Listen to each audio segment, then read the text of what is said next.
This is an important broadcast. It will teach you a lot about not only the conflict in Minneapolis with ICE, but the world. And I'm going to go through this in a very methodical way. We always want your feedback, bill@BillO'Reilly.com, bill@BillO'Reilly.com. Now, as you know, our mantra is people believe what they want to believe. And that's about 90% of the population, the human population. So, you know, facts, not a lot of facts matter. It's all emotion. They believe what they want to believe. So within minutes of this terrible shooting in Minneapolis, people were forming sides. All right. The left, which does not want immigration enforcement, they were demonizing ICE, and the right, which does want the federal government to control illegal immigration, was demonizing the left, and some, but not too many, the actual victim herself, who was a leftist. Okay. Now, I'm going to go right through this in the talking points memo. So obviously, up top, anybody celebrating the death of another human being needs to see a psychiatrist. So let's get that out of the way, virtue signaling, whatever you want to label it. Nobody should be dead. And it didn't have to happen. And it happened because of bad decision making. That's why this woman is dead. Her name is Renee Nicole Good. All right, she's the mother of 3 children, including a 6-year-old son. She's a lesbian. She lives with a female partner. Why does that matter? Because it's not clear now where the younger boy will wind up, and I'm very concerned about him. 15-year-old daughter, 12-year-old son, they live with their father. Okay? So we're always very concerned about children in situations like this. Now, her mother, Ms. Good's mother, says she was not an activist, but she was. She's a very ardent liberal, and my sources in both Colorado, where she lived, and in Minnesota, she wasn't a bomb-throwing Antifa, but she was emotionally involved in left-wing causes. So the first bad decision which led to her death was she should not have been interrupting a federal investigation, which she was. And she had parked her car to try to impede federal agents. That is a terrible decision, particularly when you have 3 children. Now, I'm not blaming her for her death. I'm not doing any of that. I'm just saying that bad decisions lead to bad outcomes. Okay? There's no reason on earth why that woman should have put herself in that kind of jeopardy. And if you watching me tonight anywhere in the world do the same thing, you're likely to get hurt and you may die. You do not impede authorities on the job. Anywhere, anytime. You do not do that. That's not protest. Now, right after the woman was killed, you had this unbelievable far-left garbage saying that she was a legal observer or some kind of crazy stuff. She was not. She was breaking the law. That's obstruction of justice, which she did. All right? Now, the most important thing that I have said so far in this whole reportage, I repeated last night on Cuomo. Roll the tape. Well, number one, I'm not going to second guess a law officer. That's cheap, and I'm not going to do it. All right, I wasn't there, and anybody doing that should reevaluate. Number two, this is a story about bad decisions. And in your life, in everybody's life, if you make a number of bad decisions, you're going to pay the price. Okay, so I do not think it is fair for anybody to condemn that officer who shot Ms. Good. What you would need to make a decision on that is enhanced videotape. As you sit in a room, it would go frame by frame from every angle. And then you would need to hear the agent himself testify what his state of mind was. These are split-second decisions. It really angers me. I'll tell you what, you see these people on television do this? I really think it's so immoral, but I'm not doing it. Okay? I am not doing it. I have been in situations, wife death, guns involved. Okay, I know the adrenaline flow. I am not going to pass judgment on that man. Not. And I didn't pass judgment on Ms. Good either. I just said it was a bad decision for her to be in a car impeding a federal investigation, blocking it. Now, the bad decision making goes back to Joe Biden. That's where it goes. That is the genesis of this story.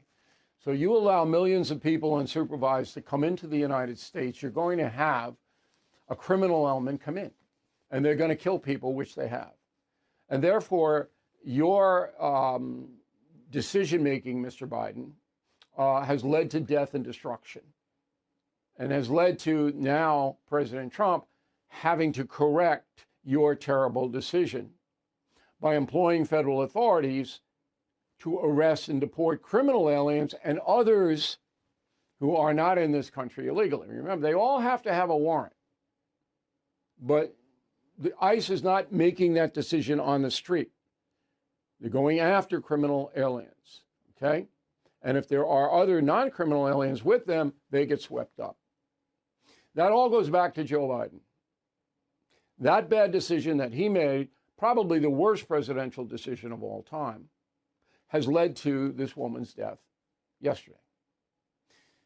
In addition, the people who run states like California, Illinois, Minneapolis, Minnesota, Massachusetts, and others made a decision not to obey federal law. We are not going to obey federal law. This is rebellion. That's what it is. It's like what South Carolina and other southern states did in the 1850s. We are going to rebel against the federal government. There is an immigration law. We are not going to uphold it. And Minnesota is perhaps the worst, because they won't even cooperate when criminal migrants are involved.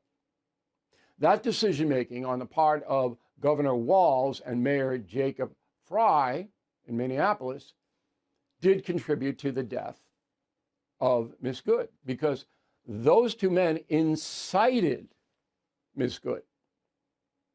How did they do that? Well, listen to for yourself. Go.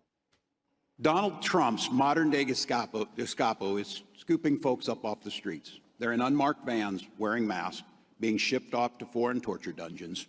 No chance to mount a defense, not even a chance to kiss a loved one goodbye, just grabbed up by masked agents, shoved into those vans, and disappeared. To ICE, get the f*** out of Minneapolis. We do not want you here. Your stated reason for being in this city is to create some kind of safety, and you are doing exactly the opposite. People are being hurt. Families are being ripped apart. Now, very early on in President Trump's first term, I discussed this with him, and I said, look, you have a case that you can make against these sanctuary states. The Justice Department can sue them for big money. And that's what should have happened. It did not. It didn't happen. But there's no question that Walz and Frey are inciting, all right, actions against the federal government. Of course they are. You can't deny that. Who could deny that? And this poor woman is caught up in that hysteria. Now on to the Trump administration. When you have a $9 billion fraud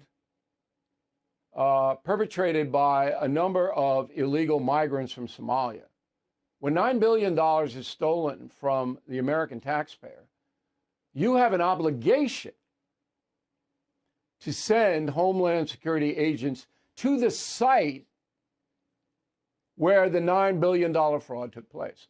That's not an option. That's an obligation.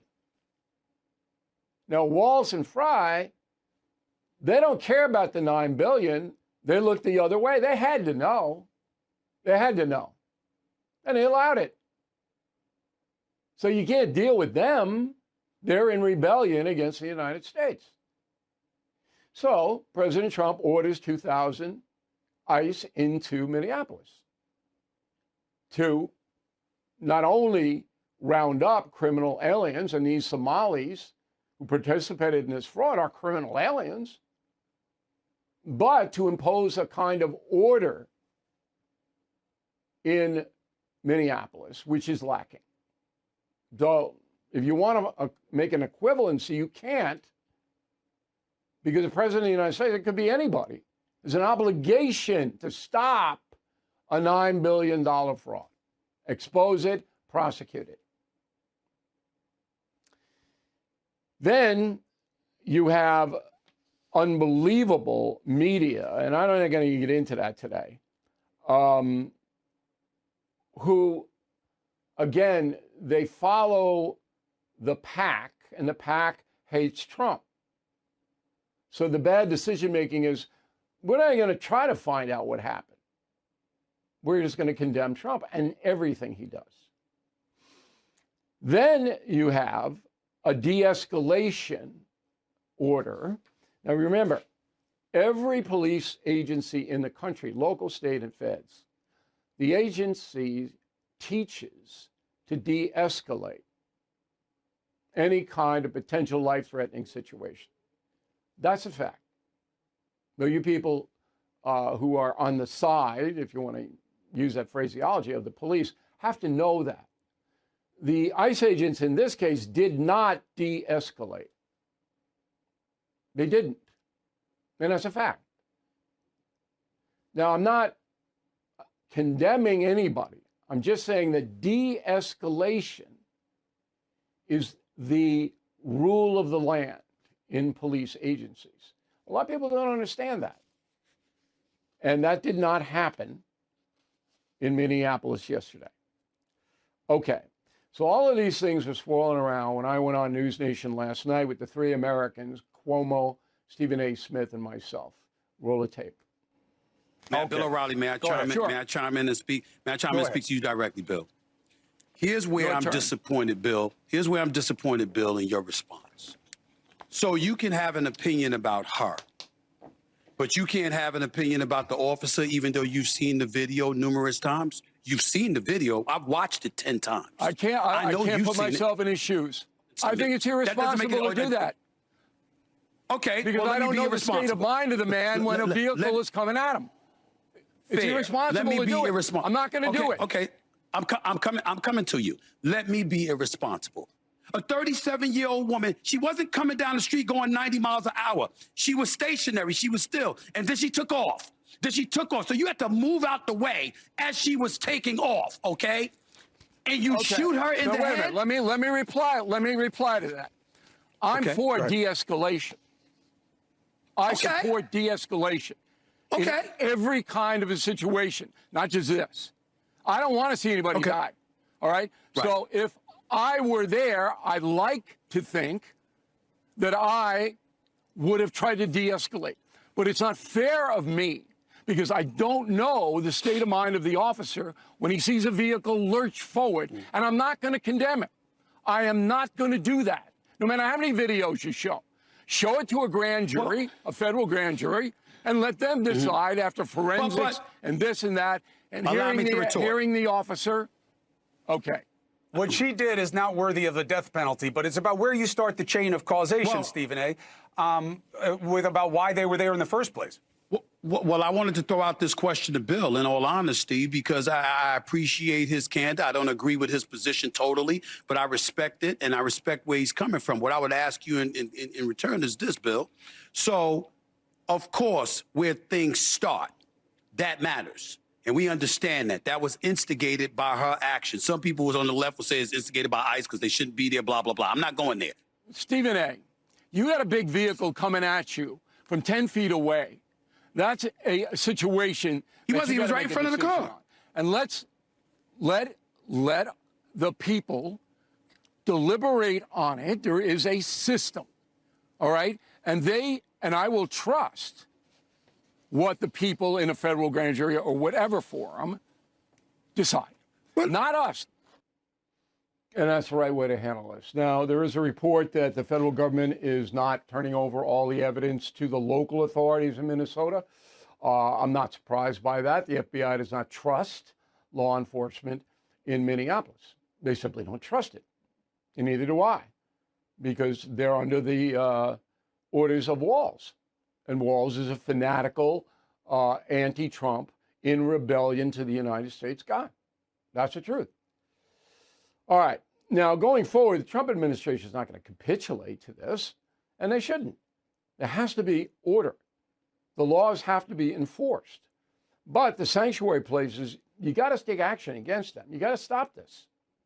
All right, these sanctuary people, the FBI should interview Jacob Frey and Governor Walz and say, look, you're on the verge of incitement here and rebellion here. That's where you are, because that's what the truth. You can't have this. And we had it before the Civil War, and anybody who's read my book, Killing Lincoln or Confronting the Presidents, knows it. You can't allow this stuff, or you're not going to have a country. Okay, so finally, we're going to say on a story. And on Monday, we'll encapsulate it again. But I'm going to offer masks for both the victim and the officer on Sunday. I want you to know that. And that's a memo. Let's bring in John Solomon, one of the best reporters in the United States. In my opinion, he's an honest man. He fronts the Just the News operation, which you should be familiar with. All right, what's the latest? Have you learned anything that we don't know? Well, listen, I think the most important thing we learned today came from the FBI Director, Kash Patel, who told us in a statement. We asked this question, what are you doing about the protesters? And he said, we're investigating both the organizers of the protest and the funders of these protests, these anti-ICE protests in Minneapolis, for possible criminality. What is that criminality? Obstruction of justice, just like you correctly identified in your monologue. When you sit there, you put your truck in front of a law enforcement vehicle with their blinking red lights. When you went to driving school and were told to pull over for the cops and get away out of their way, you know you're obstructing a law enforcement. So that means financiers, if it's a George Soros or someone like that, we don't know who it is, but whoever the financiers are, the logistical organizers could be soon facing prosecution. That is what Kash Patel told us today. I think that's an important part of this equation. Yeah, you harped on something that's always mystified me as a reporter. In the last 5 years that Donald Trump was in office, there have been multiple opportunities to prosecute or civilly litigate against sanctuary cities in a significant way. It is clearly obstruction of justice when you have an arrest warrant and you're in custody of the felon and you won't give that felon over to the United States government. And it's always wondered why the Trump Justice Departments haven't gone that route. And I continue to endeavor to try to get that answer. I can't get an answer yet. But I do think today, knowing that these protests are part of the problem, part of the bad decision-making, as you so eloquently put it in your monologue, I think it's a big step today that the FBI on the record said, if you're organizing, you're providing material support, you're providing money to make these protests, and these protesters engage in obstruction of law enforcement, you will be prosecuted. I think that's a big moment that hasn't been said before in any of this sanctuary city debate. Okay. How about incitement? That's a harder one because of the First Amendment. That's right. No doubt in my mind that these two men, Walz and Frey, incited people to go out and confront the ICE agents. And then when you go out and confront law enforcement, obviously bad things are going to happen. But incitement, federal charges of rebellion, they're much, much harder to, judges are very askance at that. But is there anything underway there at all?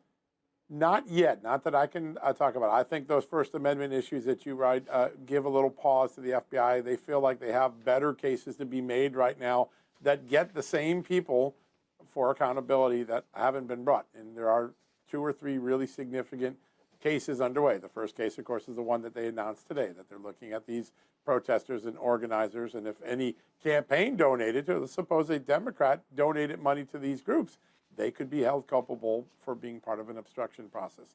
The second one is the sheer size of the fraud. And what did the people in charge of protecting that federal money do? And Tim Walz, as the recipient of federal monies that got defrauded in these programs, what did he know? When did he know it? And did he make a conscious decision to look the other way and allow the American people to be fleeced in a significant way, maybe $9 billion. Those cases are underway, and I've talked to lots of law enforcement officials the last couple of weeks that tell me they're looking at state officials as possible co-conspirators in the fraud scheme. And then I think the third one is the one we went back to, which is the one I can't get an answer on yet from the Trump Justice Department, but I think we're owed one as the American public. If you're Tim Walz and you have 600 people, like Kristi Noem said at her news conference last night, in your custody that we have lawful arrest warrants for, and you won't turn them over, are you obstructing justice? And should you, as the governor, forget rebellion? It's just simple, old-fashioned obstruction of justice. And I'm going to work hard to get that answer from the Trump Justice Department. I've been knocking on doors all day on that one. All right. And the Homeland Security Secretary, Ms. Noem, has to be careful because she made some misstatements yesterday as well. I agree. I mean, you can't. I don't believe for a second that the victim is good. All right, was tied into Antifa or any of that. I think she was just a misguided person who acted on emotion and then panicked. The domestic terrorism label doesn't apply here. No one in common sense America would buy that. And so both sides need to turn the rhetoric down and stick to the facts. Because you got to be fair on this. Bad decision making, that's in both precincts. But right now, the woman would still be alive. That's right. If Minnesota obeyed the law. Yeah. Your monologue could not have put it in a better light. That's the way most common sense Americans are going to look at it. I hope so. Americans are so much common sense than our politicians are. John, thanks very much. We always appreciate having you on. Yeah. Good to be with you, my friend. Just the news.